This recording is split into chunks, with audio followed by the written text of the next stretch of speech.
pemaparan materi diseminasi budaya positif oleh Ibu Yulis Mawati. Kepada Ibu Islam. Terima kasih.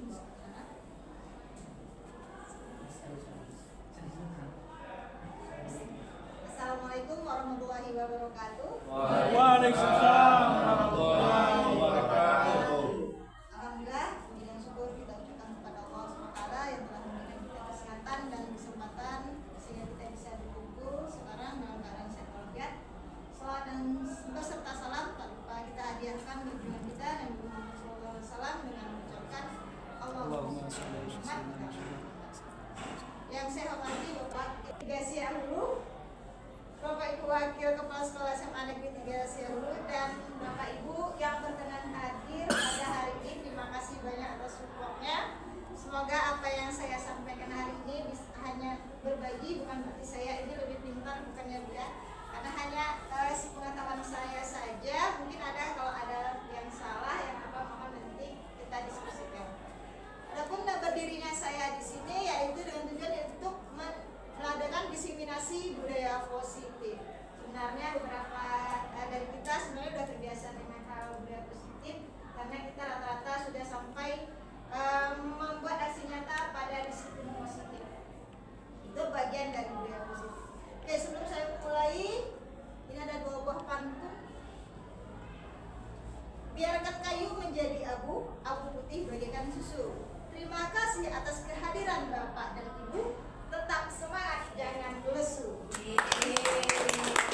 Ada sinyalnya, jadi gue siap makan, jadi agak-agak lemes kayak.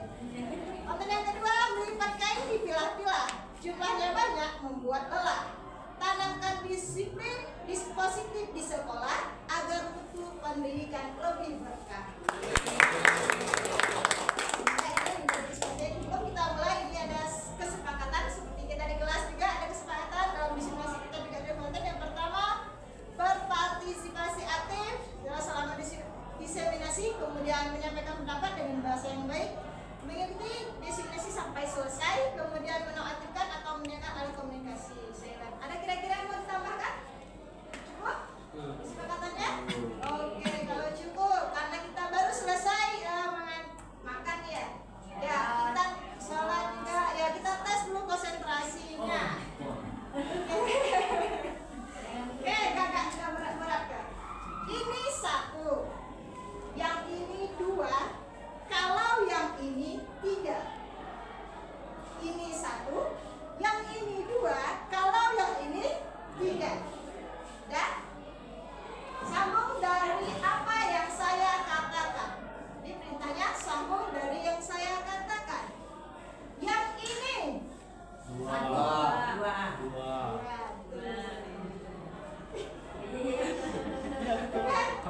Ini 1. Kalau yang ini 3. Oke, udah mantap semua ya. Udah makan. Oke, nanti kita lanjut saja. Berarti kalau udah konsentrasi kita lanjut. Untuk pertanyaan pertamanya adalah ada pertanyaan informatifnya. Bapak Ibu setuju atau tidak? Yang pertama, hukuman dapat mendisiplinkan anak. Setuju? Tidak. Kalau tidak. Lalu Bapak kayak mana? Tidak. Ada yang setuju, ada yang tidak. Oke ya, ini kita lihat ya. Kemudian pertanyaan kedua, pemberian hukuman dengan hal positif seperti membaca atau membersihkan halaman sekolah dapat meningkatkan disiplin anak. Setuju atau tidak? Tidak. Tidak. Oke. Pertanyaan ketiga, memberi penghargaan dapat meningkatkan motivasi belajar anak. Setuju. Setuju. Oke, ya kita lihat nanti setelah kita belajar apakah sesuai pertanyaan kita. Oke, topik yang kita pelajari ini ada 6, yaitu yang pertama paradigma perubahan, kemudian disiplin positif, keyakinan kelas, ini beberapa sudah kita kayaknya udah ngerti ya. Kemudian kebutuhan dasar manusia dan dunia berkualitas, kemudian 5 posisi kontrol guru, dan segitiga restitusi. Oke, ini dia paradigma perubahan. Ya, Bapak Ibu mungkin bisa di kawan sebelahnya atau di belakangnya. Ini ada kegiatan kepal tangan. Ada A dan B. Anda dan teman Anda nih sebelahan misalnya atau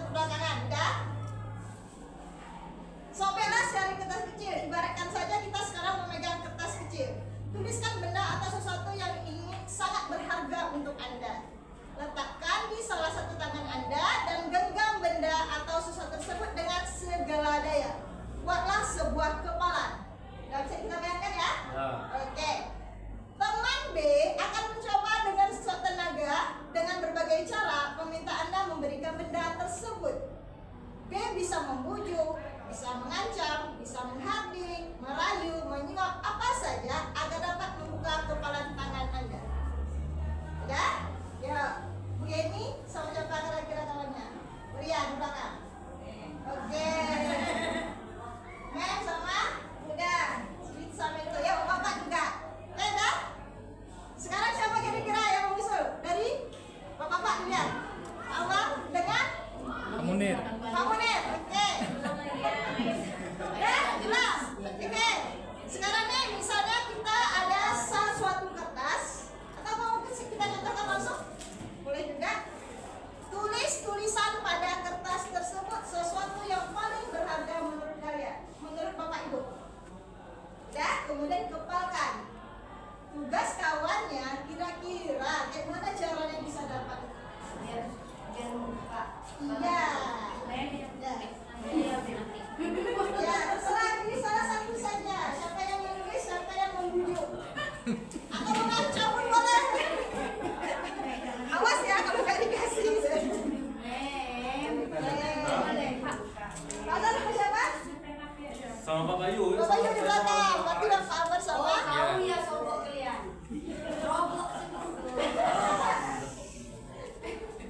Ayo.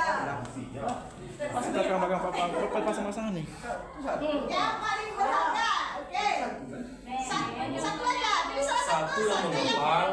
Sekarang harus merayu. Nah, sekarang Pak Ozon merayu. Macam mana Pak bisa buka? Kayaknya yang paling berharga tuh apa gitu? Satu Ya aja. kira-kira nggak mau dikasih ke orang. nama Yayak ini. Dalam bentuk apa nih? Tulisan. Ditulis. Oke. Bisa kan? Tulis saja. Ozon berharga itu. Saya tahu seperti itu ya. Oke, ya. Tulis. Ya. Bagi kita sama Pak. Udah. Mau cemana bisa pojok dapat kertas kok. Jangan kok, enggak kok. Oke. Pandai lah. Nah, ya, siapa dulu? Siapa yang mau coba? Lagi. Bapak-bapak, ya siapa yang mau coba?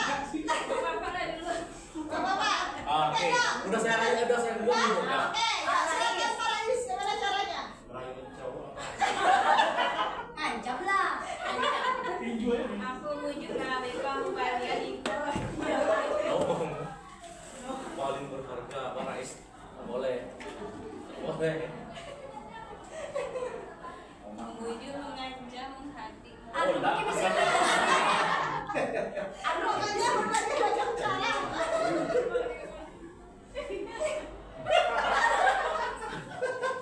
Nah, ada saya kasih. Boleh. Coba sih. Habis dagang saya. Mana dia kamu? Nggak bisa. Oke, nggak bisa. Oke, coba lagi nih, Bu. Nah, tunggu Bu. Belum, masih Ada belum. bisikannya tadi. Apa tuh? Untuk kalau saya lewatkan rugi saya Bu. Rugi, Bu. Ya. Saya serahkan langsung. Jadi nggak apa-apa. Silakan buka. Aku isinya. Utang. Lunasi tanganku ya. Pak Rais. Iya, apa ya Pak yang paling berharganya? Istri 4. Tidak beres dong. Oke. Bisa dapat, tapi kalau dia kasih ya. Nah, tadi ada bisikannya. Uang yang begitu ekstra tadi. Oh, Isra. Jadi Merayu. dari yang ibu sampaikan itu merayu, Merayu yang merayu yang bersifat positif. Nah, Oke, ya. Tapi Ibu, siapa mau coba? Mem. Ya. Yang dia pakai itu. Oh, kalau nggak mau, Mem, ada rahasia, Mem. aku ngancam Bu. Mengancam. Ada rahasia, Mem, nanti dibongkar di majelis guru. Please. Nggak mau juga lu dia air, kakak rayu nggak mau, diancam nggak mau. Macam nggak mau juga. Coba kan lagi itu. Iya. Kira apa yang bisa nggak mau juga? Nggak mau ya? Nggak mau. Keluar, keluar. Nggak mau, diancam dari rayu. Cium.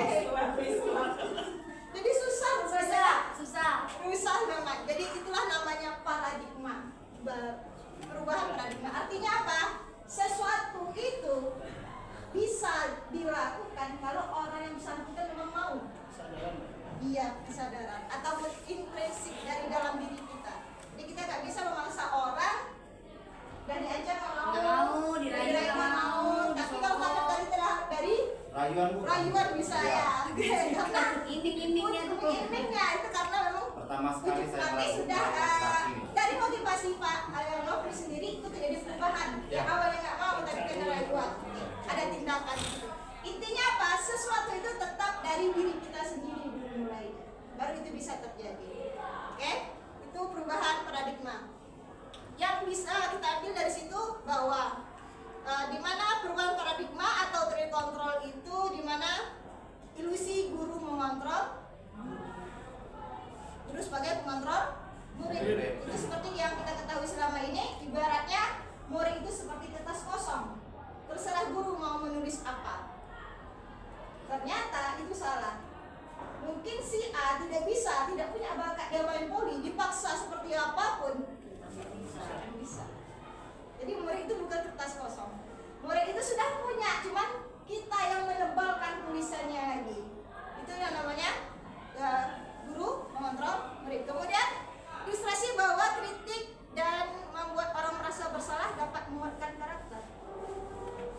Kemudian ilusi bahwa semua penguatan positif, efektif dan bermanfaat. Kemudian ilusi bahwa orang dewasa memiliki hak untuk memaksa. Itu harus kita rubah semuanya nanti. Kemudian kenapa di sini kita bisa lihat? Salah satu caranya adalah melalui disiplin positif, di mana trade control menurut Dr. William Glasser itu bahwa Anda tidak bisa mengontrol orang lain. Hanya Anda bisa mengontrol diri Anda sendiri. Seperti yang tadi kita ilustrasikan. Karena disiplin belajar kontrol diri dengan menggali potensi kita agar tercapai tujuan mulia, yaitu sesuatu menjadi seseorang yang kita inginkan berdasarkan nilai-nilai yang kita hargai. Kita dikatakan makna disiplin itu. Kemudian semua perilaku memiliki tujuan, baik itu salah atau benar yang mereka lakukan, mereka punya tujuan.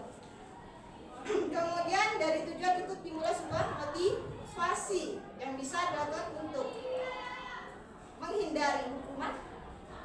Misal anak membuat tugas, karena nanti kalau nggak buat suruh cuci WC. Berarti dia berbuat karena untuk menghindari hukuman. Atau mungkin untuk mendapatkan imbalan.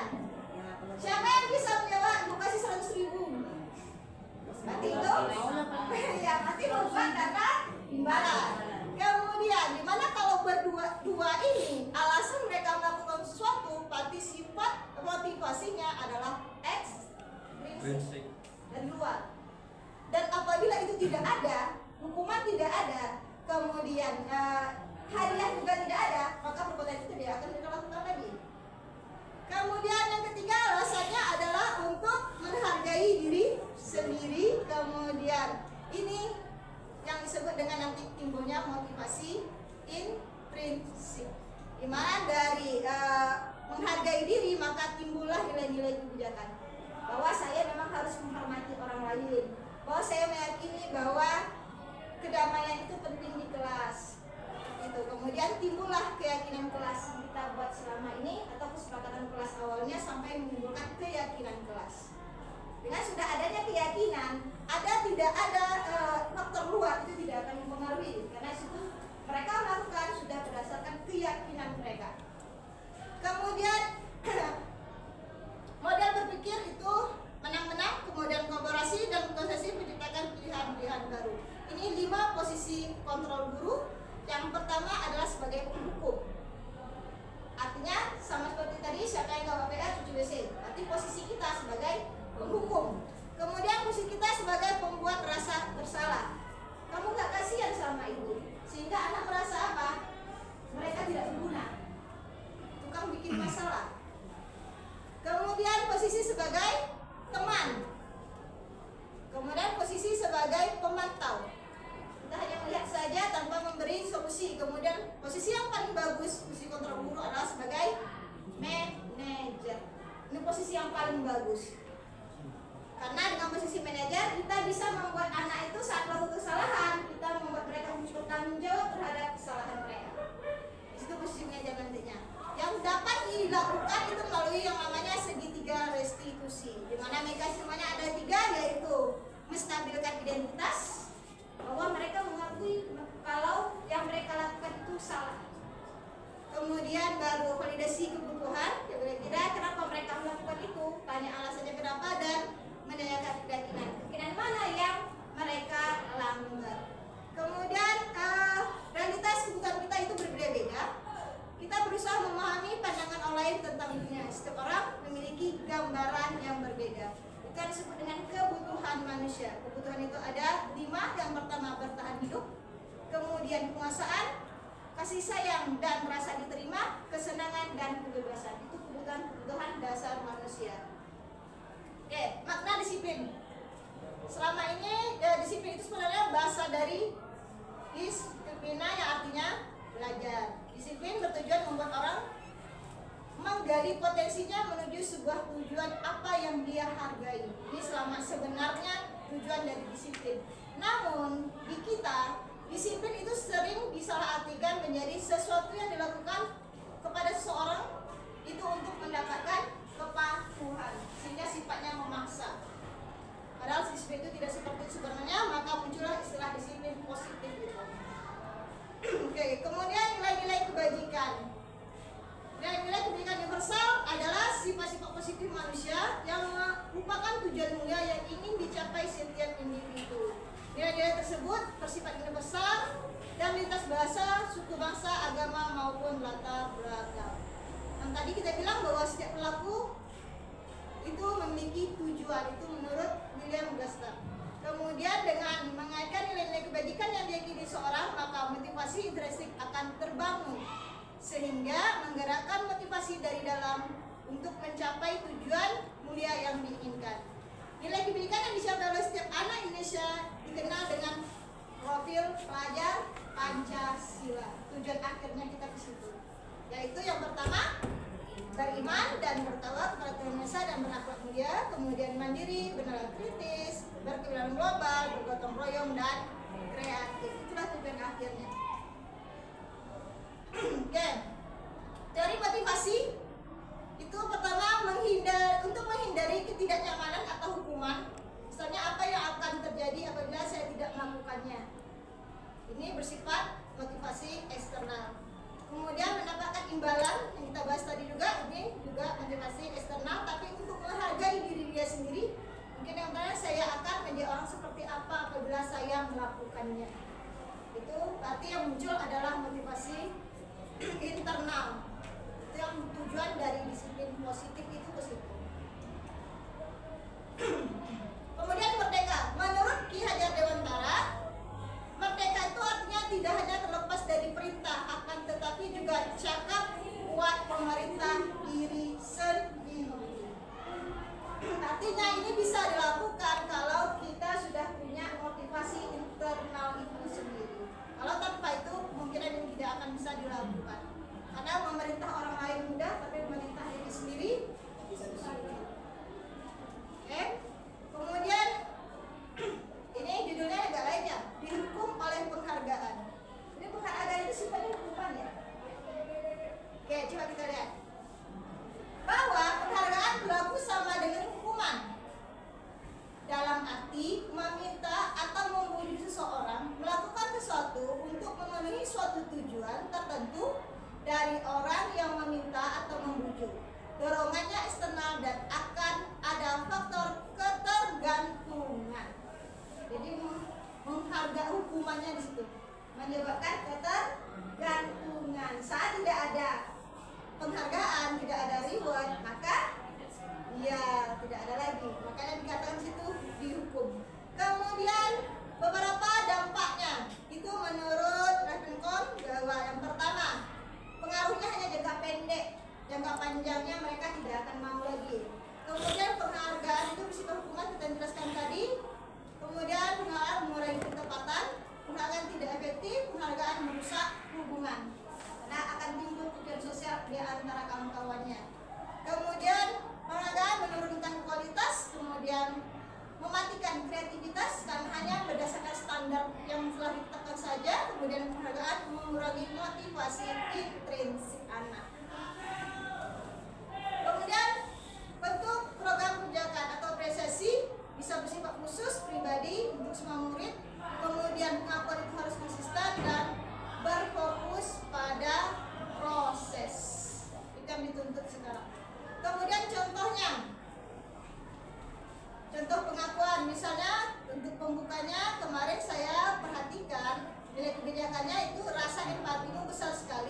situasinya pada saat menolong murid baru di kelas kita. Ini sudah motivasi basicnya. Kemudian, saya menghargai kepedulianmu pada saat kamu membantu teman-teman di tugas kelompok. Terima kasih untuk rasa tanggung jawabmu pada saat kamu memungut kertas tanpa mengenakan sepatu. Masih ingat hukuman? Hukuman. Oke, lari meriam main basket 2 kali karena terlambat 10 menit untuk pelajaran PJOK. Hukuman. Oke, ya kita cek.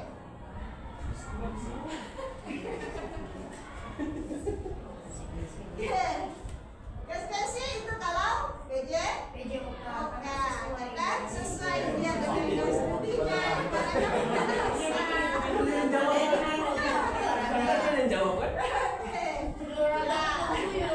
Sama-sama lari, tapi kalau ini karena terlambat, ini karena di pelajaran PJOK.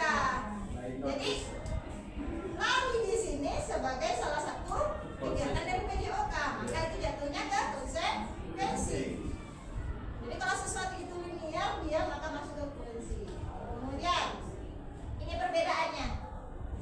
Perbedaan konsekuensi dan hukuman. Kalau hukuman sesuatu yang dilakukan harus terjadi, sedangkan konsekuensi sesuatu memang sudah harus terjadi karena sudah pilihan kita. Kemudian hukuman membuat anak sakit fisik maupun hati untuk jangka waktu lama, sedangkan konsekuensi itu merasa tidak nyaman dalam jangka pendek. Kemudian kalau hukuman anak membenci disiplin dia tidak. Kemudian kalau konsekuensi anak menghargai disiplin. Kemudian kalau hukuman bersifat paksaan, sedangkan untuk melindungi kesalahan, sementara konsekuensi anak belajar untuk memenuhi peraturan. Kemudian hukuman itu mereka akan malah timbul rasa bersalah, dipermalukan, merasa tidak dihargai. Sementara kalau konsekuensi kehilangan hak, dibuat tidak nyaman, diasingkan untuk sementara saja. Itu perbedaannya. Oke, untuk solusinya itu diterapkan yang namanya restitusi. Restitusi adalah proses penciptaan kondisi bagi murid untuk memperbaiki kesalahan.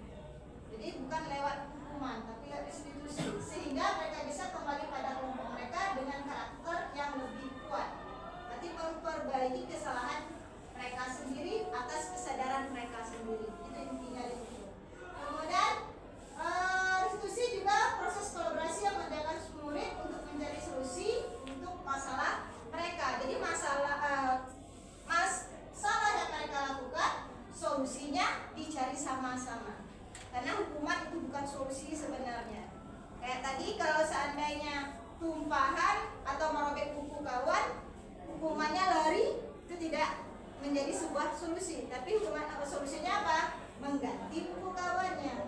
Itu yang namanya solusi. Itu bisa kita terapkan melalui restitusi dengan berdiskusi sama yang melakukan kesalahan, kemudian mereka mengakui kesalahan dan dicari solusinya. Tidak ada keterpaksaan di situ. Kemudian membantu murid berpikir tentang orang seperti apa yang mereka inginkan. Jadi mereka harus tahu tujuan mereka dan bagaimana mereka harus memperlakukan orang lain. Oke, ini yang dikatakan identitas gagal dan identitas yang sukses. Itu rata-rata kalau identitas gagal itu karena hukuman dan identitas sukses itu karena disiplin. Yang di tengah tadi konsekuensi dan restitusi. Kalau hukuman sifatnya negatif, konsekuensi sifatnya netral, sedangkan restitusi sifatnya positif. Jadi inilah sebenarnya yang diharapkan sekarang, bagaimana menangani anak itu pada restitusi. Memang tidak semua kondisi bisa kita terapkan. Oke, ciri-ciri restitusi atau kesalahan itu.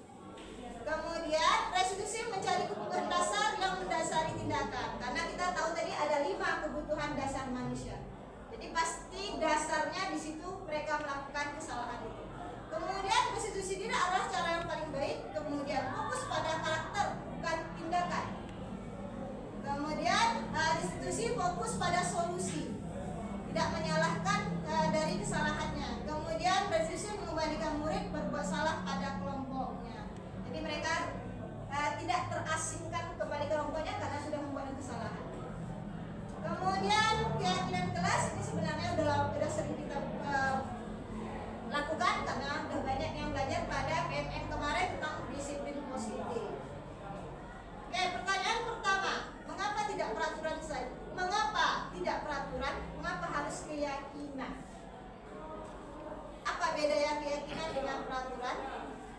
kita memiliki peraturan harus menggunakan helm bila menaiki kendaraan roda 2? Kira apa alasannya?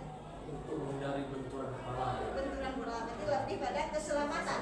Oke. Kemudian, mengapa kita memiliki peraturan 3M untuk COVID kemarin? Harus menggunakan masker, mencuci tangan, menjaga jarak 1,5 meter. Untuk apa kira-kira? Untuk kesehatan, karena kita sadar untuk sehat. Kemudian, mengapa kita memiliki peraturan harus datang tepat waktu pada saat mengikuti pelatihan? Untuk harus tepat waktu? Ya. Tadi itu disiplin. Jadi untuk mendukung motivasi interaksi kembali ke nilai-nilai. Kenapa? Karena kita meyakini bahwa menggunakan helm itu sedikit banyaknya bisa menyelamatkan kita kalau seandainya terjadi kecelakaan. Itu yang kita yakini. Berarti kita yakin bahwa bisa selamat salah satunya dengan menggunakan helm. Berarti itu kita yakini. Sama dengan tadi untuk kesehatan dan untuk disiplinnya. Oke. Kemudian peraturan dan keyakinan. Dari peraturan itu bisa kita jadikan dia menjadi sebuah keyakinan. Kalau keyakinan sudah ada, maka akan terbentuklah lingkungan positif dan terakhir terbentuklah budaya positif di dalam sekolah kita. Ini yang kita harapkan. Oke. Dari dua gambar ini, yang mana keyakinan menurut Bapak Ibu? Sebelah kiri atau kanan? Yang merupakan keyakinan. Yang pertama di sini datang tepat waktu, mengucapkan salam, menjaga kebersihan sekolah, kemudian berdoa sebelum dan sesudah belajar, aktif dalam pembelajaran dan tertib. Nah di sini kami guru dan murid yang saling menyayangi. Kami murid yang semangat belajar, kami murid yang peduli dengan teman-teman. Yang keyakinan yang mana? Kiri atau kanan? Kanan. Ini disebut dengan keyakinan bahwa kita menyadarinya. Keyakinan muncul setelah adanya kesepakatan. Setelah ada kesepakatan, kita tahu nilai-nilai kebajikannya, yang baiknya apa, kayak tadi keselamatan, disiplin, maka muncullah keyakinan. Oke, ini perbedaan antara peraturan dan keyakinan. Maaf. Ini peraturannya, ini keyakinan kelasnya. Selalu kembalikan buku ke tempatnya. Ini keyakinannya adalah tanggung jawab. Dilarang mengganggu orang lain. Berarti keyakinannya menghormati orang lain. Harus di sekolah 15 menit sebelum pembelajaran dimulai. Berarti keyakinannya menghormati orang lain dan berkomitmen. Dilarang melakukan kekerasan. Berarti keyakinannya adalah keselamatan dan menghormati orang lain. Dilarang melakukan narkoba. Berarti keyakinannya masalah kesehatan. Bergantian atau menunggu giliran. Berarti keyakinannya menghormati orang lain dan bersabar. Gunakan masker yang tadi, berarti kesehatan dan keselamatan agar tidak kena penyakit. Kemudian jangan berlari di kelas atau keluar. Berarti keselamatan dan keamanan karena akan mengganggu orang lain. 5 kebutuhan dasar manusia yang kita bahas tadi. Yang pertama kasih sayang dan dapat diterima, penguasaan, kemudian kebebasan, kesenangan. Kemudian yang paling penting ini adalah bertahan hidup. Ini kebutuhan yang pertama. Kenapa mencuri, Pak? Karena belum makan. Berarti itu kebutuhannya apa? Bertahan hidup. Walaupun salah mencuri betul, tapi dia punya alasan untuk bertahan hidup. Makanya tidak bisa kita langsung menjudge dia salahnya harus hukum ini. Itulah dasarnya disiplin positif. Oke, 5 posisi kontrol guru. Ini sudah saya jelaskan sedikit tadi, yaitu sebagai pemantau, penghukum, pembuat dasar bersalah, teman, dan manajer. Kemudian, misalnya nih, saya kecewa sekali denganmu. Seandainya kita berkata seperti itu ke anak, maka posisi kontrol kita adalah sebagai rasa bersalah. Kenapa? Berarti saya sudah mengecewakan guru saya. Jadi timbul penyesalan di dalam diri anak, merasa bersalah. Kemudian kamu tidak pernah benar melakukannya. Berarti ini posisi kita sebagai penghukum. Ayolah lakukan demi ibu atau bapak. Berarti posisinya sebagai teman. Kalau kita mengatakan, apakah kamu mau mendapat stiker bintang hari ini? Berarti sebagai pemantau. Karena dia sendiri mencari solusinya bagaimana untuk mendapatkan stiker. Kemudian bagaimana kamu bisa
masalah ya. Segitiga dan 1.000 doang.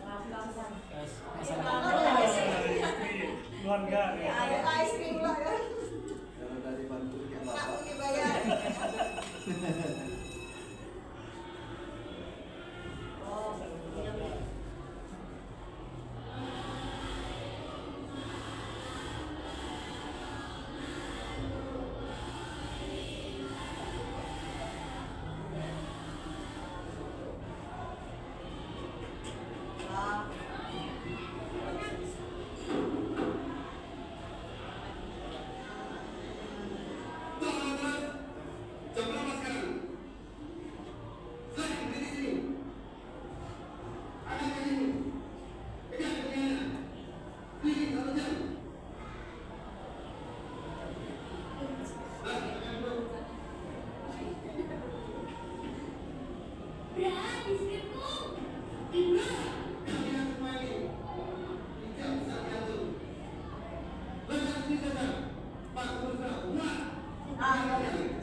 Males belajar.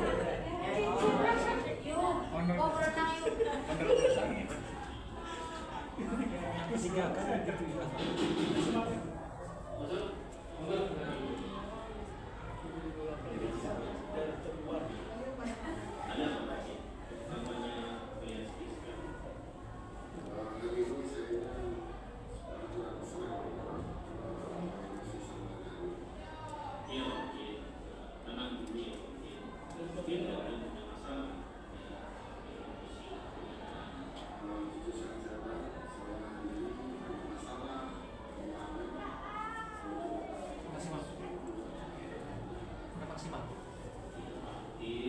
Kami sadar betul bagaimana kondisi Bapak sekarang, mendengar Pak Udin di sini nyata, benar-benar bagaimana kemampuan kami menggunakan Pak Udin. Yang itu sudah kami maksimalkan Pak Udin, kami tidak bisa melebihkan dari segi itu. Ini pesan saya, semoga itu pesan Pak.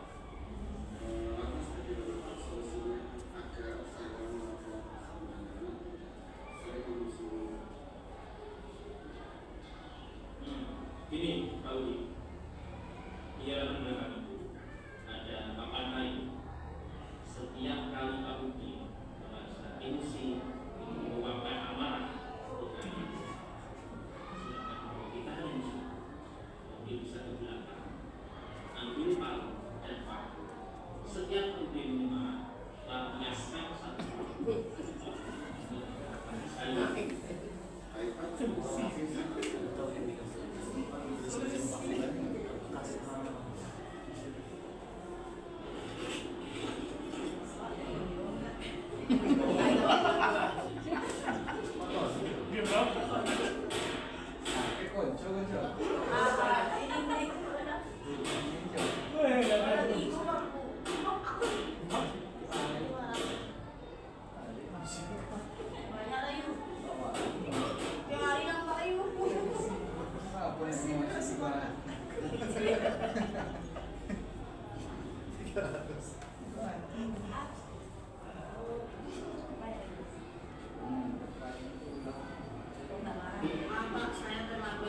Ya berat, Bapak tahu setiap orang pasti pernah berbuat salah. Tahu di sekolah, nggak pernah melanggar. Kalau anak ini bisa masuk dan lolos atau tidak sekolah, pasti kamu punya alasan. Ya Pak, saya membantu ibu saya jualan sampai larut malam. Baiklah, Bapak sekarang sudah mengerti yang menjadi masalah kamu. Mari kita cari solusinya bersama-sama. Saya tidak tahu Pak. Bagaimana kalau dagangan ibu kamu bisa dititipkan di kantin sekolah? Apakah boleh Pak? Ya nanti bisa. Saya tanyakan sama Bapak sekolah.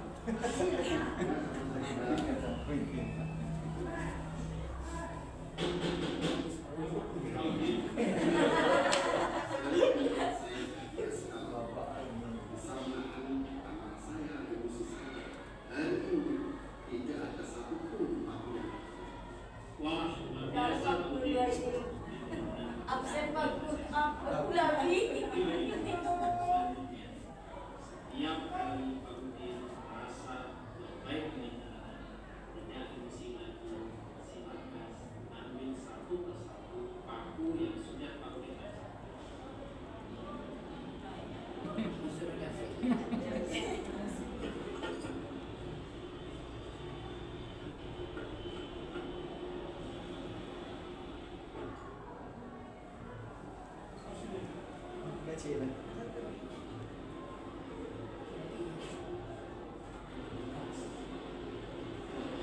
Saya berhasil Pak. Pak Ugi memang berhasil. Pak Ugi berhasil ragu seluruh paku-paku yang ada di kayu. Coba perhatikan kayu ini. Apakah sama seperti Pak Ugi mengakui?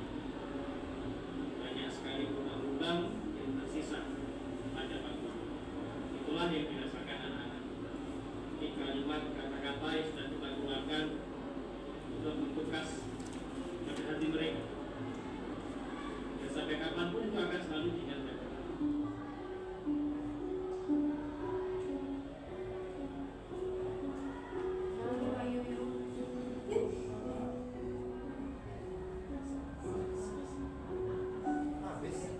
Habis sebenarnya. Lanjut kali ya. Matikan lampu. Oke. Ya, siapa kira-kira mau menyampaikan rasanya gimana kira-kira setelah menonton video tadi? Amin, amin. Ada? Kalau kita mau menghadapi perilaku masing-masing itu harus menyingkirkan semua masalah-masalah yang dihadapi untuk bisa menghadapi siswa. Meninggikan semua masalah kita dan dibawa ke sekolah ya. Oke. Nah, lagi untuk Bapak, Pak Nap. Terlebih bijaknya ketika mereka masuk ke kelas dalam posisi waktu yang terlambat, tanya dulu dengan baik-baik apa penyebabnya. Dan kirim pesan dari itu, kalau bisa diremuk bersama cari solusinya. Tidak langsung menghakimi gitu ya. Atau salah. Berarti pentingnya solusi. Jadi itulah namanya disiplin positif dan solusi tadi mereka cari bersama, itu namanya restitusi. Jadi yang seperti itulah yang diharapkan sekarang karena kondisi generasi kita tuh udah berbeda. Kalau kita dulu, mungkin waktu sekolah guru-guru kita itu keras ya. Kenapa? Orang tua zaman dulu berbeda dengan orang tua zaman sekarang. Maka anaknya pun berbeda. Anak-anak sekarang lebih sensitif, mudah frustasinya, karena mereka lebih suka di dunia mayanya daripada dunia nyata. Sementara kita, kalau kita dulu dunia nyata, karena kita sering berinteraksi dengan kawan, mainan kita dulu juga mainan fisik seringnya, sehingga tidak yang namanya dibully kawan atau apa kita nggak masalah. Tapi anak-anak sekarang sebut nama orang tuanya saja bisa menetes air mata. Kalau orang kita dulu kan enggak kan? Iya, kalau anak-anak sekarang sensitifnya itu karena apa? Dunia mereka sudah beda. Maka pola pendidikan kita juga harus beda. Itulah namanya paradigma perubahan. Jadi memang mau tidak mau, tidak bisa kita samakan anak kita sekarang dengan kita dulu waktu sekolah. Karena kondisinya sudah berbeda. Kalau dulu orang tua dengan masalah pendidikan mungkin anaknya sekolah dengan jualan. Kalau orang tua sekarang apa? Faktor ekonomi, harus menolong orang tua. Akhirnya anaknya yang terpengaruh seperti itu. Jadi mau tidak mau dunia pendidikan harus ambil andil di situ untuk tahu apa sih penyebabnya dan dicari solusinya sama-sama, tidak langsung menghukum. Jadi itulah pentingnya distribusi di sekolah dan semoga itu bisa kita terapkan di sekolah kita sehingga bisa lebih baik ke depannya. Oke. Ini segitiga institusi tadi yang sudah saya jelaskan sedikit. Kemudian yang pertama tadi dimulai dari menstabilkan identitas. Ikan guru itu mengatakan tadi setiap orang pasti pernah berbuat salah. Saya juga dulu berbuat salah. Itu menstabilkan identitas dan mereka mengakui bahwa yang mereka lakukan itu memang betul salah. Kemudian baru validasi kebutuhan. Apa sih butuhnya? Kemudian kenapa alasan mereka sampai terlambat? Jadi itu dijelaskan anak tadi bahwa rupanya dia menolong orang tua. Kalau kita paksakan terus gimana? Sementara di rumah mereka juga ditekan oleh orang tuanya, di sekolah ditekan oleh guru. Akhirnya anak yang ada ya prestasi seperti itu. Jadi perlunya memang komunikasi antara sekolah dan rumah itu memang penting. Kemudian baru menanyakan keyakinan. Itulah tadi mencari solusi salah satunya sehingga bisa terselesaikan masalahnya. Jadi menghukum itu bukan solusi sebenarnya dari suatu kesalahan. Demikian. Oke, menstabilkan identitas ini kata-kata yang bisa digunakan oleh guru. Berbuat salah itu yang manusia memang hal manusiawi karena manusia itu tidak ada yang sempurna. Kemudian tidak ada Bapak Ibu juga pernah berbuat salah. Kita dikatakan guru pada video tadi. kita masih bisa menyelesaikan masalah ini. Jadi bukan fokus pada masalahnya, tapi pada penyelesaian masalahnya. Oke, Bapak Ibu tidak tertarik untuk mencari tahu siapa yang benar, siapa yang salah. Bapak Ibu lebih tertarik untuk menyelesaikan masalah. Ini kemungkinan untuk bisa digunakan pada anak mungkin yang lagi kelahi atau apa, ya. Kemudian kalau kamu menyalahkan dirimu sendiri terus menerus, apakah kamu bersikap baik pada dirimu sendiri? Ini apabila kita merasa anak itu mungkin dia ada masalah yang merasa bahwa semua itu disebabkan oleh diri dia. Itu namanya stabilitas. Kemudian validasi kebutuhan.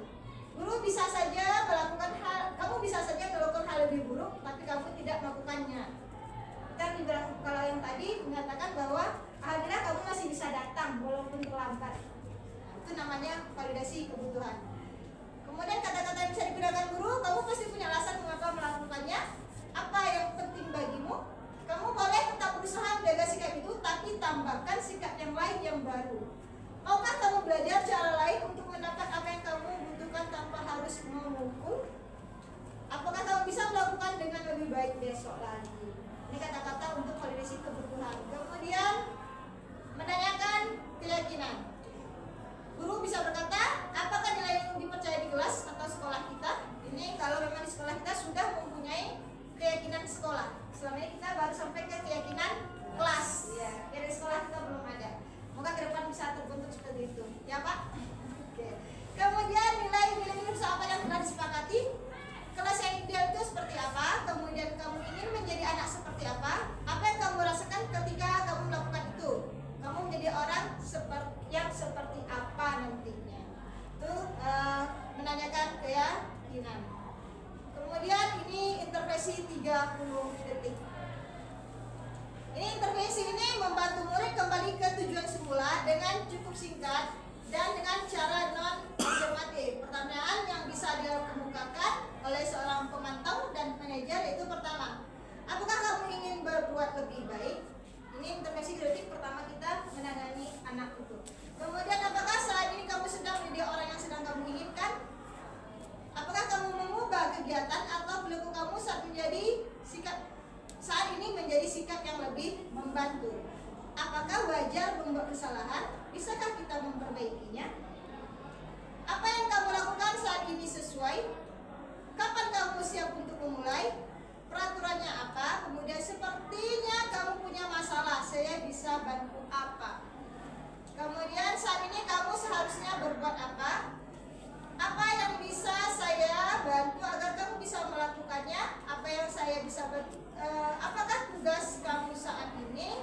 Dan terakhir, apa yang kamu inginkan? Peraturannya apa? Ini lebih ke diskusi, intervensi pertamanya. Oke, ini aksi nyata yang saya lakukan untuk budaya positif di sekolah, yaitu kegiatan kelas dan segitiga institusi. Kegiatan kelas ini sebenarnya sudah dilakukan kemarin, kita berkolaborasi itu pada PMM dan Bapak Ibu guru juga banyak juga sudah selesai juga sampai dapat sertifikatnya. Jadi saya lebih fokusnya pada segitiga institusi. Untuk yang kerasnya hanya sebagai pengantarnya saja, karena ini kemarin saat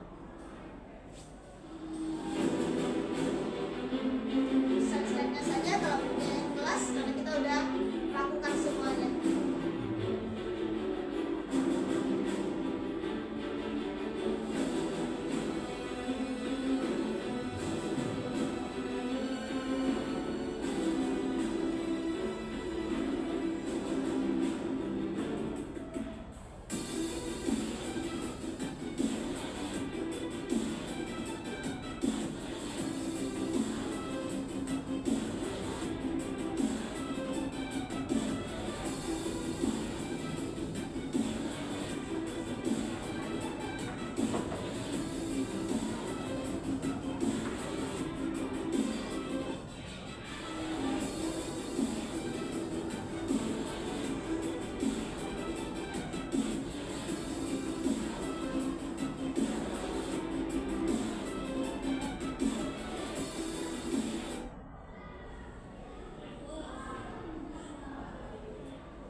sedikit diskusi mungkin suaranya kurang kuat ya. Itu tadi siswanya kedapatan menengok HP saat ulangan. Jadi setelah dilakukan diskusi ternyata alasan dia melakukan itu karena ini nilainya bagus, karena dia selama ini nilainya bagus, jadi punya beban juga rupanya kita sebenarnya.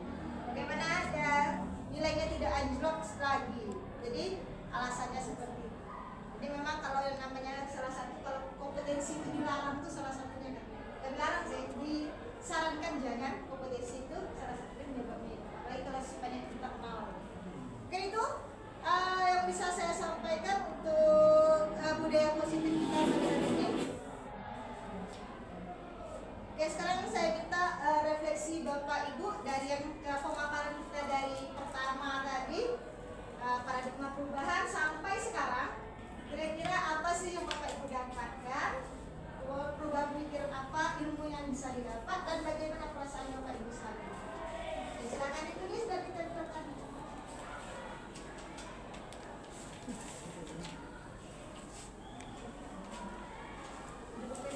Siapa iki?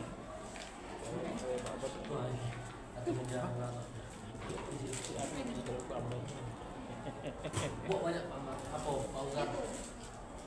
Ada penal.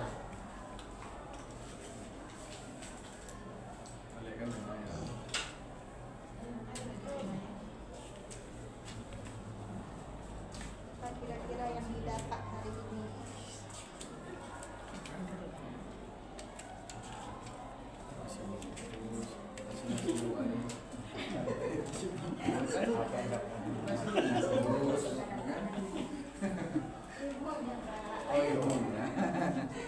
Apa ilmu yang didapat pada hari ini? Yang sudah selesai boleh tempelkan ke depan. Apa lagi tadi? Apa ilmu yang didapat hari ini dan bagaimana perasaan Bapak Ibu setelah mengikuti diseminasi pada hari ini? Nyambung kompak ya.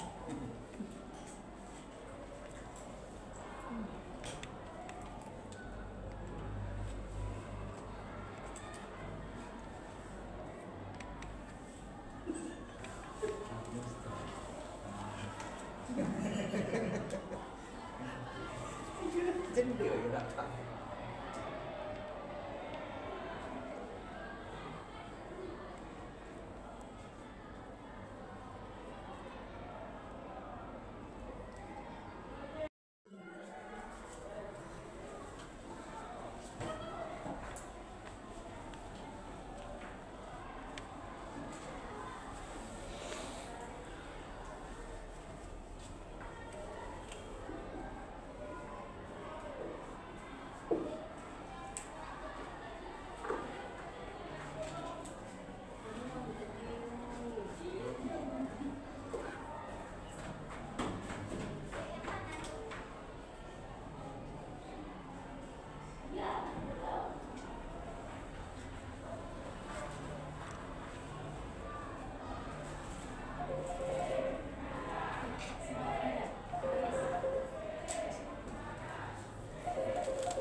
Selamat Daniel semua.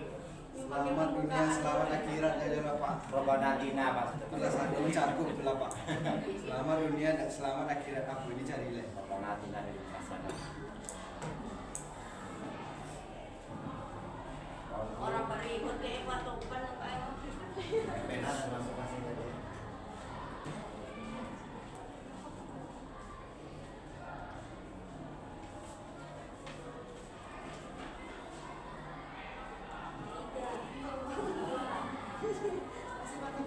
Oke ya, selesai. Oke, sebelum kita baca hasil refleksi kita pada hari ini, kira-kira ada yang mau kita diskusikan? Bu, Rika? Bu, iya Rika ya? Ya. Ya. Bu Rika, silakan, ada yang kita diskusikan? Terima kasih Bu Ais atas waktunya. Materinya sangat menarik sekali. Tapi tadi contohnya di sekolah yang ingin saya tanyakan tentang pada anak, penerapannya di rumah tangga itu pada anak sendiri. Hukuman saya sendiri dua-duanya itu pernah saya lakukan hukuman memberikan hadiah. Jadi saya buat di rumah itu kalau jam 5 sore itu harus sudah mandi. Kalau lewat jam 5 sore pintu ditutup, tidak boleh masuk sampai orang siap sholat maghrib. Kalau belum mandi, tapi kalau dia udah mandi pergi main, pulang pas orang ngaji-ngaji masih oke, masih toleransi. Ya. Kemudian yang saya juga terkadang suka kasih hadiah untuk hafalan-hafalannya. Nanti kalau komplain kasih hadiah, ternyata itu salah. Yang hukuman mungkin tadi sudah dapat contohnya. Nah, bisa dijadikan supaya anak pulang, supaya anak maghrib nanti yang ada orang jadi untuk yang hadiah ini seperti apa kita mengubahnya? Ada yang Bapak mau kasih pendapat Bapak Ibu sebelum kita diskusikan dulu? Ibu ada langsung. Mungkin ada pandangan dari Pak Ambar.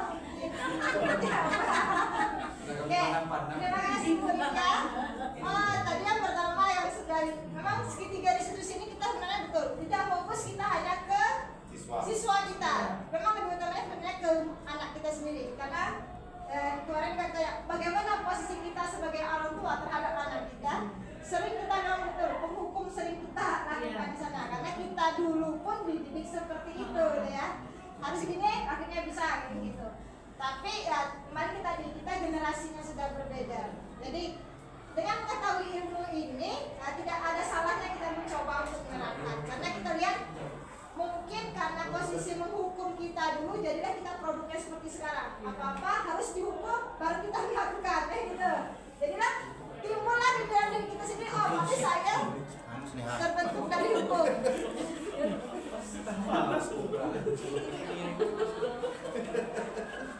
Oke, jadi dengan begitu apa? Akhirnya seperti apa? Kalau dia tidak menyadari hukuman kalau selama ini mungkin kendaraan tidak menggunakan helm kena denda. Akhirnya apa? Kalau nggak nampak sama polisi, maka tidak menggunakan helm. Karena apa? Itu terbentuk karena hukuman itu yang kita jadi standarkan. Jadi memang itu efeknya itu seperti itu. Jadi hanya karena ada. Kemudian hadiah. Hadiah memang terutama untuk anak-anak ya. Anak-anak sering kita untuk dia mau melakukan itu kita mancing. Awalnya syaratnya nanti kalau bisa ini dibuka sini ya, nanti kalau bisa ini buka sini ya. Sebenarnya disitulah mungkin awalnya kita mungkin melakukan. Tidak ada salah mengasih hadiah, cuma jangan dijanjikan. Karena apa? Karena kalau sudah dijanjikan berarti kan belum nampak target mereka hadiah. Tapi kalau setelah mereka lakukan baru sebagai apa ya?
menghadapi setiap permasalahan yang terjadi di kelas maupun di sekitar kita dan memberikan solusi terbaik. Oke. Berapa saya kedua? Ini karena namanya nggak ada, nggak tahu ya. Kemudian saya merasa senang mendapatkan pengetahuan tentang budaya positif yang akan saya terapkan dalam kegiatan di sekolah. Semoga di rumah juga sama anak ya. Semoga. Dan kita masih belajar. Kayaknya lebih mudah menerapkan di sekolah daripada di rumah. Kemudian sangat bermanfaat sekali sehingga kita tahu ternyata hukuman yang kita berikan dapat merusak mental dari peserta didik dan juga pemberian hadiah pun tidaklah cara yang baik dalam meningkatkan motivasi ya. Yang kita sepakati tadi ya. Kemudian pada intinya budaya positif mempengaruhi tujuan yang ingin kita capai. Tujuannya murid harus lebih dikasih pemahaman karena mereka mencontoh apa yang dilakukan guru. Cukup bermanfaat. Terima kasih. Kemudian ilmu yang saya dapatkan setelah mendengarkan pemaparan tersebut adalah saya lebih memahami tentang hukuman tidak sebagai jalan keluar, melainkan mencari solusi agar kejadian yang menyebabkan hukuman tidak akan terjadi. Semoga bisa kita terapkan ya Bapak Ibu. Kemudian disiplin positif dengan mengikuti materi hari ini tentang disiplin positif ketika menghadapi permasalahan di sekolah, kita sebagai guru menyelesaikan sebuah masalah dengan berpikir jernih. Ketika permasalahan dilakukan dengan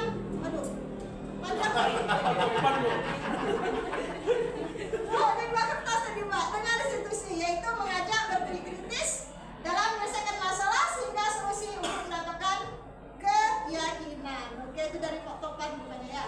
Ya, Bu. Kemudian lebih paham dan mengerti tentang budaya positif, menambah ilmu dan pengetahuan yang lebih dalam tentang budaya positif. Alhamdulillah. Kemudian bahwa mendidik anak tidak harus dengan memberikan hukuman, bisa dengan memberikan disiplin positif. Perasaan saat ini sangat berbahagia karena mendapatkan ilmu yang sangat bermanfaat. Alhamdulillah. Kemudian sebaliknya posisi guru, murid adalah manajer serta senang dapat ilmu baru. Kayak posisi terbaiknya. Kemudian guru tidak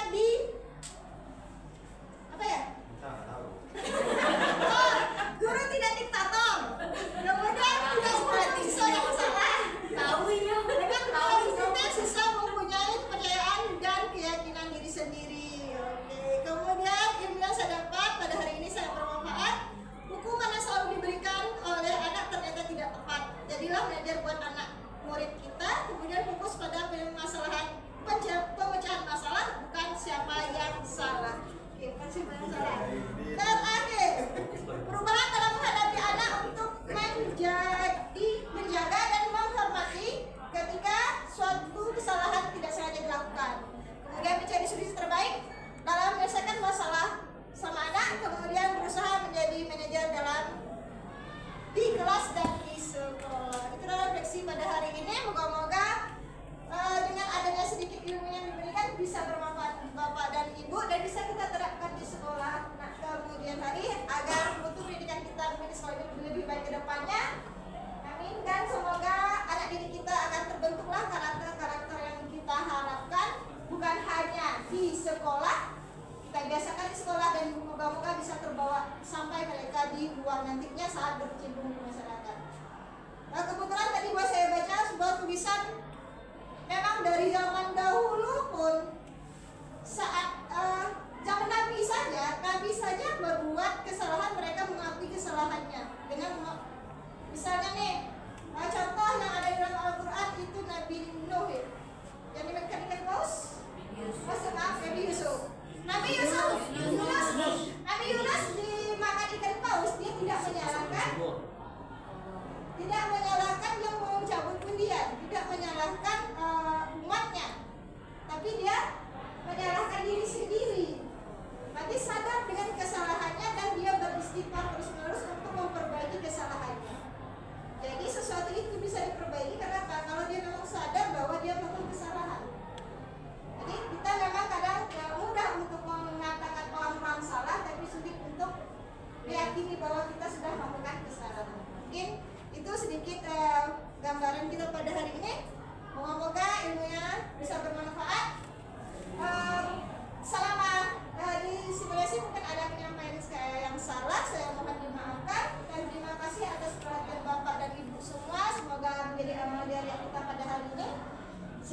dengan wabillahi taufiq wal hidayah. Assalamualaikum warahmatullahi wabarakatuh. Waalaikumsalam warahmatullahi wabarakatuh.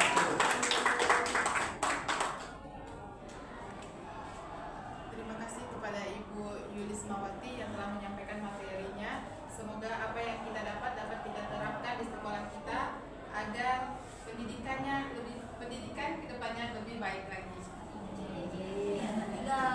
Baik, saya selaku pembawa acara mohon maaf jika ada kata-kata yang salah. Saya akhiri wabillahi taufiq wal hidayah. Wassalamualaikum warahmatullahi wabarakatuh.